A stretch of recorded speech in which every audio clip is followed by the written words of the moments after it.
Hi, I'm just going to have a little bit of change of energy. I just had the weekly reading in Spanish with my Spanish group, and now I'm doing it in English. Last week I couldn't. It was too late, and it was too late to record anything or do anything live. So tomorrow is full moon. I don't know about you if you feel already the energies, but my head is a bit kind of cloudy, and I feel lots of things that are being released. As the previous weeks, we talked about relationships. The card that pop out, it's the inner rose. It's the card that actually works with your polarities. It's about you finding peace in your aloneness. Doesn't matter if you are in a relationship or if you're alone. It doesn't matter if you're a woman or if you're a man.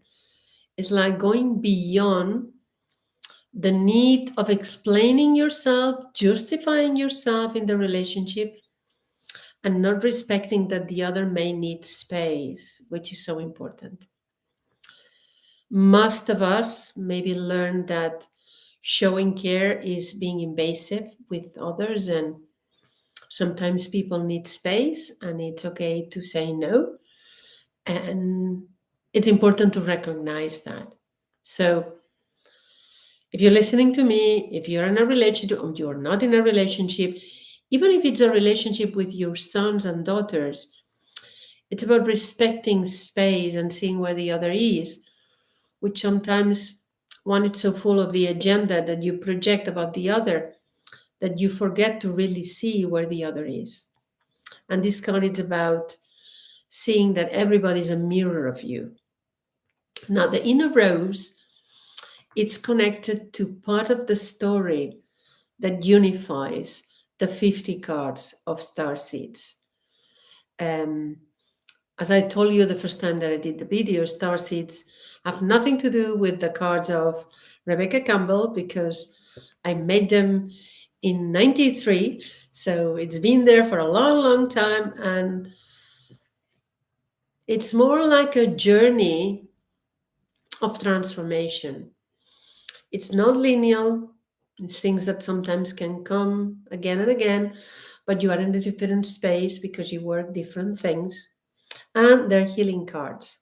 So when you put them onto your bodies, they do their job. So the inner rose. Now the story in this point, when I actually channel this card, it's about a couple that just recently moved in.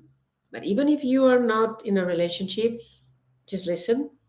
Now, in the story, she decides to go into the woods because she had a dream, and in the dream, this beautiful golden rose appears in front of her, and she wants to actually take it with her hand, but she can't.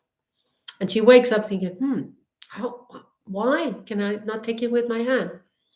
So she goes and meditates in the wild. She goes to the mountains. She stays there over the night. And she has again the dream, but this time she wakes up and the rose is in front of her. And she understands that the rose is a transformation of an opening of the heart and a fusion, and I would say a melting, understanding with respect and love of the opposites inside you. We can talk about light and shadow. We can talk about feminine and masculine, but it's about becoming you a totality, accepting that you have this and this. And from there, you enter a space of acceptance, of tolerance, not needing to add anything when there is a relationship, of respect. And this is the card of the Mystic Rose, the inner rose. Because to understand unconditional love, you have to first awaken that inside yourself. And that's a journey. Okay. Now,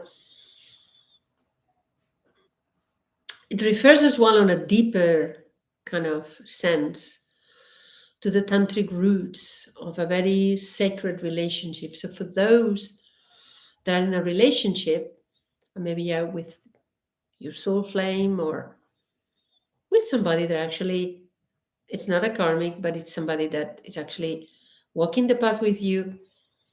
Because of course, everybody has said many, many stories about twin flames and souls, and you're waiting for this and that. And there's a lot of romantic fantasies about it. But I think when the right time comes, somebody that is right for you shows up.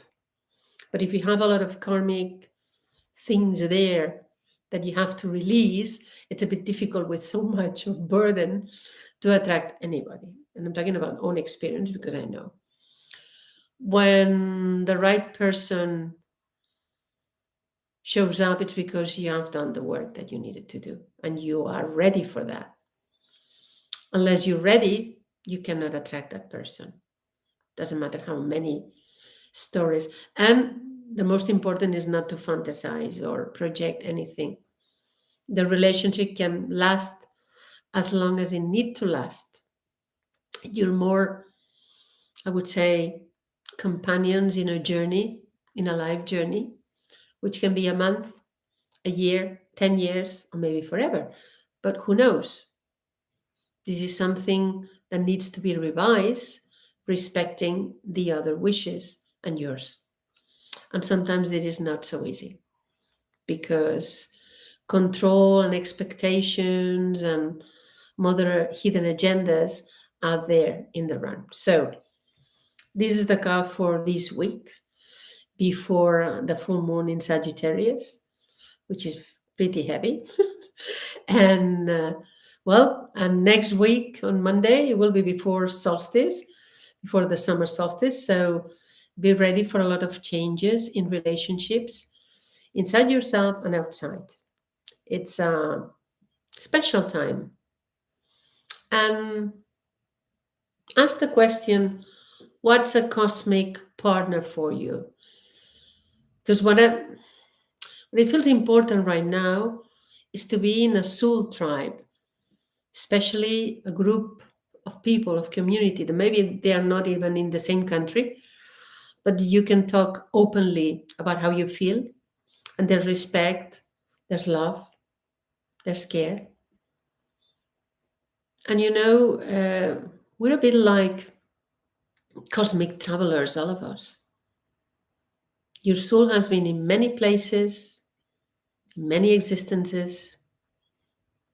So work out tomorrow in the contract, in the full moon contract, what are you releasing in the present timeline so that you can manifest the best version of yourself. So have a wonderful week. Sending you a kiss. And if you have any comments, please write it down. And as I said, I don't have enough followers here to have a community. In the Spanish group I do, so I can actually post the cards and more things. But if you wish some information, just write to me. So have a fantastic week and see you next Monday.